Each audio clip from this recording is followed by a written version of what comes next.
శ్రీ సత్యసాయి జిల్లా Hindupuram municipal council సమావేశం రసాభాసగా సాగింది. చైర్పర్సన్ ఇంద్రజ వర్సెస్ అధికార వైసీపీ కౌన్సిలర్ల మధ్య కోల్డ్ వార్ జరిగింది. వార్డుల్లో అభివృద్ధి పనులను చేయకపోవడంతో వచ్చే ఎన్నికల్లో ఏ విధంగా ప్రజల ముందుకు వెళ్లి ఓటు అడగాలని చైర్పర్సన్ ఇంద్రజను పోడియం వద్ద వైసీపీ కౌన్సిలర్లు నిలదీశారు. మరోవైపు తెలుగుదేశం పార్టీ కౌన్సిలర్లు మున్సిపాలిటీలో ఇటీవల జరిగిన అవినీతిపైన ప్రశ్నించడంతో వాటికి సమాధానం చెప్పలేక municipal chairperson Indraja, commissioner Pramod Kumar సమావేశాన్ని ఉన్నపళంగా వాయిదా వేసి వెళ్లిపోయారు.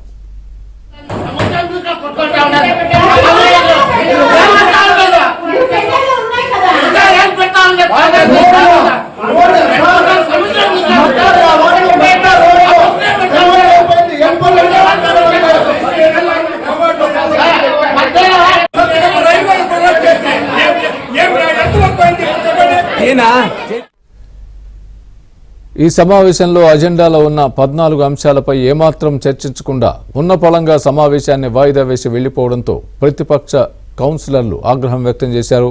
పరిగి బస్టాండ్లో నూతనంగా ఏర్పాటు చేసిన మున్సిపాలిటీ షెడ్ల వినియోగానికి లంచం తీసుకొని అనుమతిచ్చారని వైసీపీ కౌన్సిలర్లు ఆరోపించారు.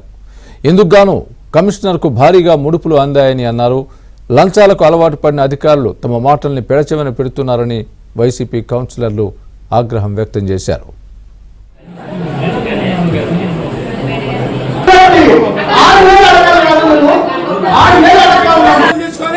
అవినీతి చేసి ఇవాళ పేపర్ తీయకుండా